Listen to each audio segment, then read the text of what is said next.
పీఠానికి ఇలువ కట్టలేనిది.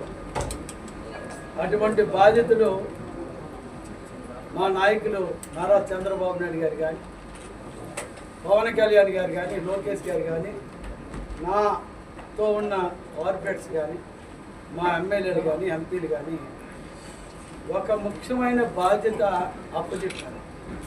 నేను ఒక పదం అనుకోండి.